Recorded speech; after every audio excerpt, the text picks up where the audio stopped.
오늘이 5월 1일입니다. 그래서 이제 다른 성경 본문을 가지고 또 은혜를 이어갈 텐데요.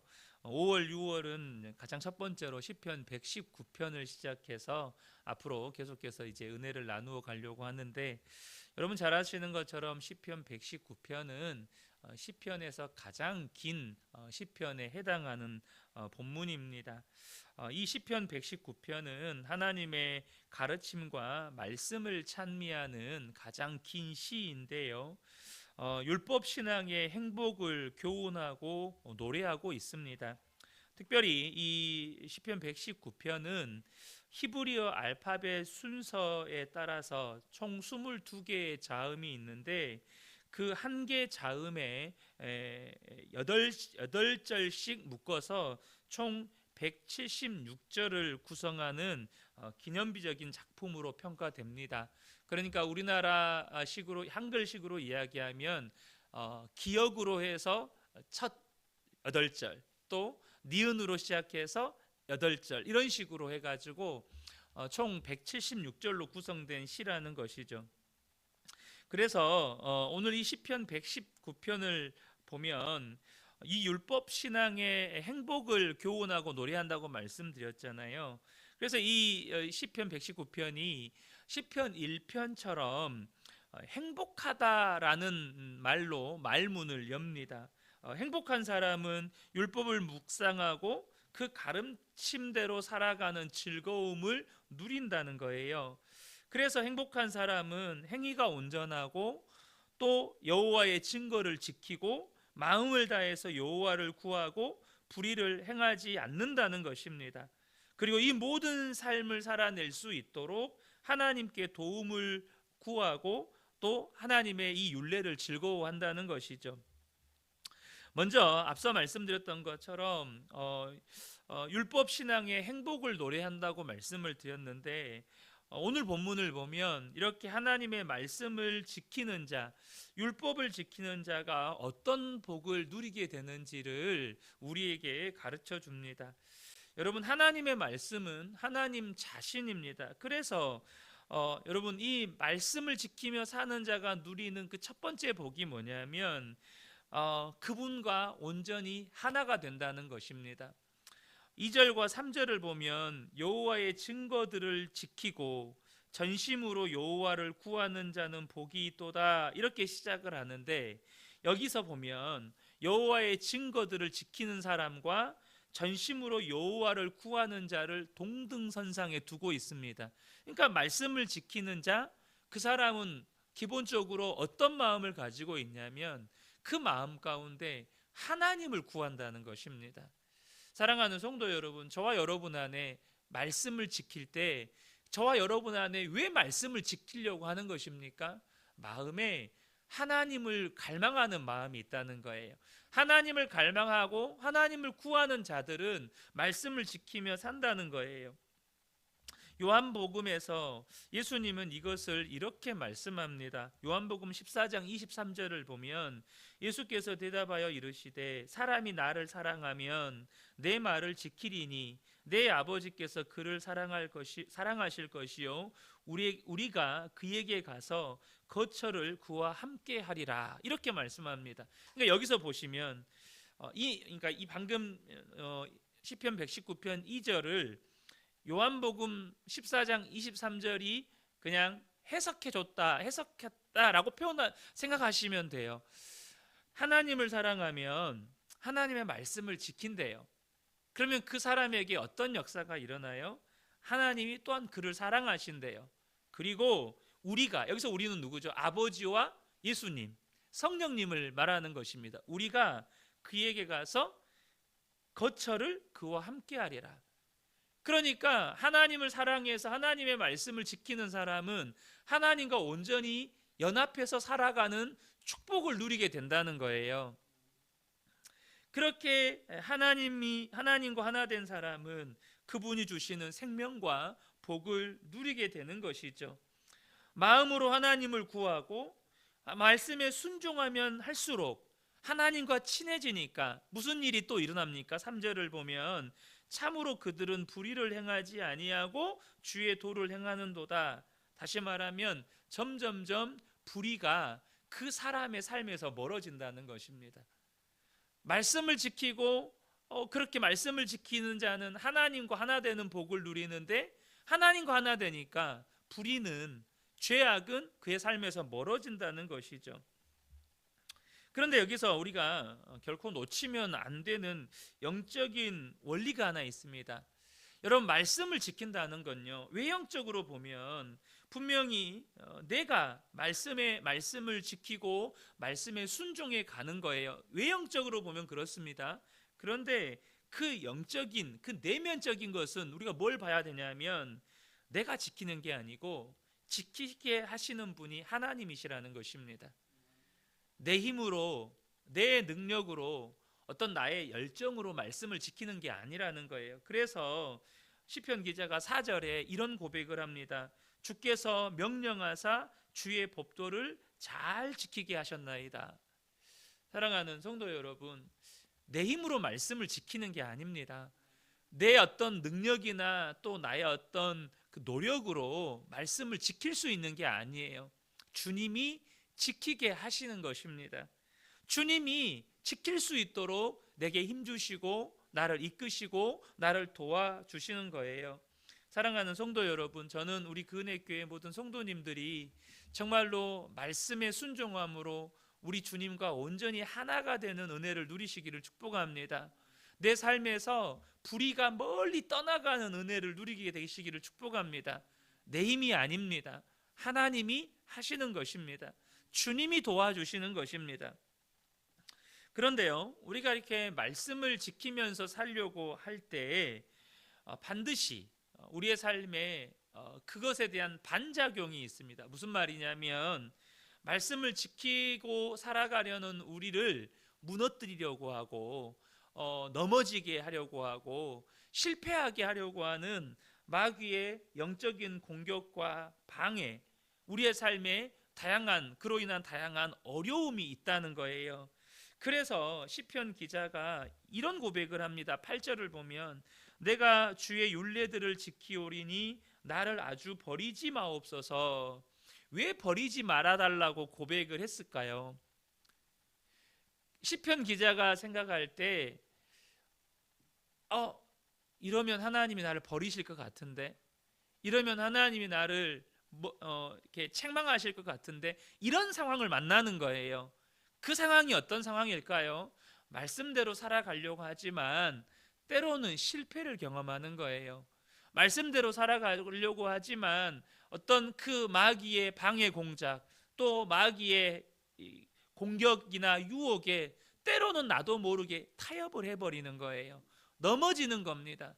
그러니까 그런 자신의 모습을 보면, 앞서 주님이 지키게 하신 거잖아요. 그러니까 내 힘으로는 안 되는 거예요. 넘어지기도 하고 실수도 하고 실패도 하고, 그런 상황들을 만나게 될 때에 두려운 거죠. 그러니까 이 시편 기자가 고백하는 겁니다. 주님, 내가 때로는 실패합니다. 때로는 넘어집니다. 그럴지라도 주님, 나를 버리지 말아 주십시오. 이렇게 고백하는 겁니다. 환난 중에도 끝까지 하나님에 대한 신뢰를 간직하고 포기하지 않고 하나님의 말씀에 순종하며 살아가려고 할 테니, 하나님께서도 나를 끝까지 지켜주신다는, 나를 떠나지 아니하신다는 그 약속 지켜달라는 겁니다. 주님, 나를 버리지 않는다고 말씀하지 않으셨습니까? 주님, 나와 끝까지 함께한다고 말씀하지 않으셨습니까? 비록 내가 때로는 넘어지고 실패할 수 있지만, 주님, 그래도 나는 말씀 따라 살아가겠습니다. 순종하면서 살겠습니다. 그러니 주님도 약속 지켜주십시오. 이렇게 고백하는 것이죠. 우리가 이것을 언약이라고 하는 것입니다. 그래서 여러분, 말씀에 순종하며 사는 자가 누리는 또 다른 축복이 하나 있어요. 그게 무엇입니까? 환난을 당하지만 부끄럽지는 않다는 것입니다. 삶의 어려움을 당해도 부끄럽지 않다는 거예요.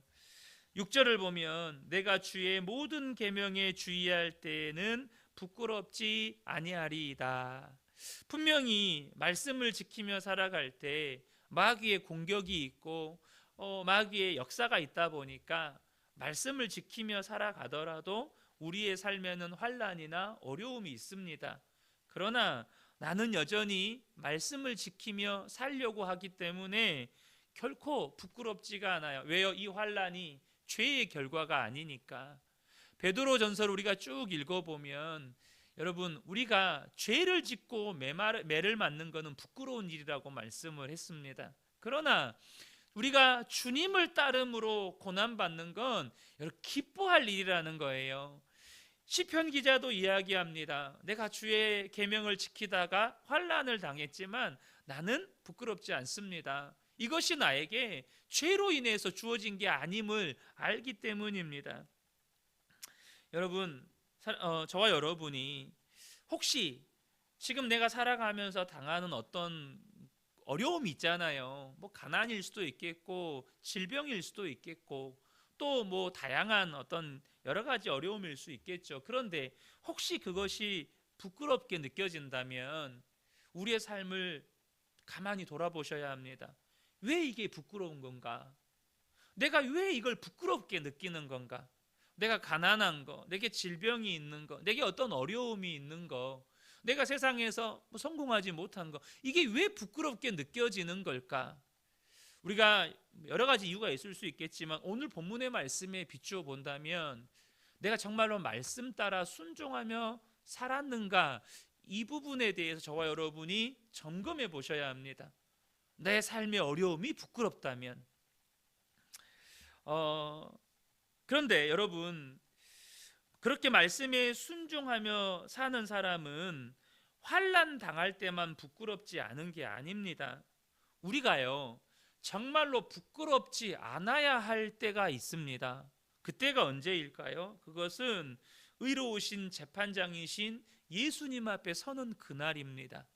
여러분, 모든 사람은 이 의로운 재판장 대신 예수님 앞에 서게 될 날이 옵니다. 그런데 이때 사람은 반드시 두 부류로 나뉘어지게 됩니다. 한 부류는 지난날에 자신이 살아온 삶을 부끄러워하면서 예수님 앞에 서는 것을 두려워하는 사람입니다. 또 한 부류는 자신이 살아온 지난날의 삶을 당당히 하면서 오히려 주님 앞에 설 때에 감사함으로 서는 사람입니다.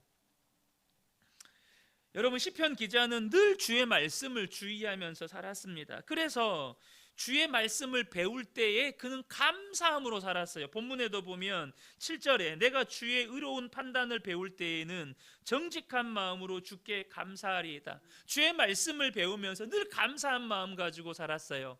그러니 주님 앞에 서는 그날에도요 지난날의 삶을 부끄러워하지 않고 주님 앞에 감사한 마음으로 설 수 있게 되는 것입니다. 사랑하는 성도 여러분, 저와 여러분이 주님 앞에 서는 그날에 지난날의 나의 삶이 부끄러운 것이 아니라 주의 말씀을 늘 주의하며 살았기 때문에 때로는 실수도 있죠. 실패도 있습니다. 그러나 하나님 앞에서 부끄럽지는 않습니다. 그리고 감사함으로 설 수 있게 되는 것입니다. 그렇게 저와 여러분이 하나님 앞에 설 수 있었으면 좋겠습니다. 반드시 그렇게 쓰셔야 합니다. 여러분, 청년의 특징이라고 한다면 아마 열정과 자신감일 거예요.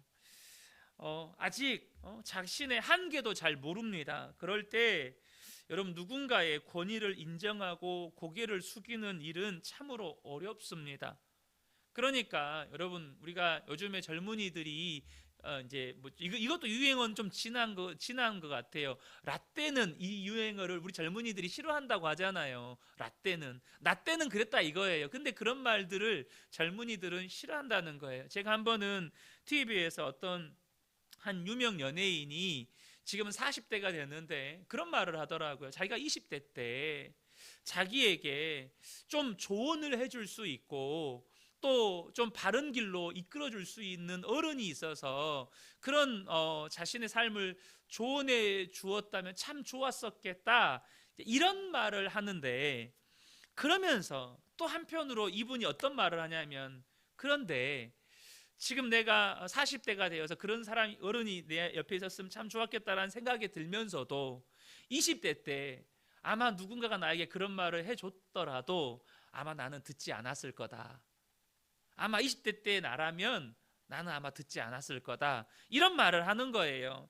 여러분, 이것이 어쩌면 청년들이 가지고 있는 특징일 수도 있겠습니다. 그런데 오늘 본문의 시편 기자를 보면요, 청년의 때에 하나님의 말씀의 권위를 인정하고 있다는 것입니다. 적당히 대충 따르는 것도 아니고 전심으로 따르겠다고 고백합니다. 잠시 따르는 것도 아니고 주의 말씀을 마음에 두고 내내 따르겠다고 고백합니다. 혼자 다 아는 것처럼 여기지 않고 그것도 주님께 가르쳐 달라고 간청까지 합니다. 9절부터 12절을 보겠습니다. 청년이 무엇으로 그의 행실을 깨끗하게 하리이까? 주의 말씀만 지킬 따름이니이다. 내가 전심으로 주를 찾았사오니 주의 계명에서 떠나지 말게 하소서. 내가 주께 범죄하지 아니하려 하여 주의 말씀을 내 마음에 두었나이다.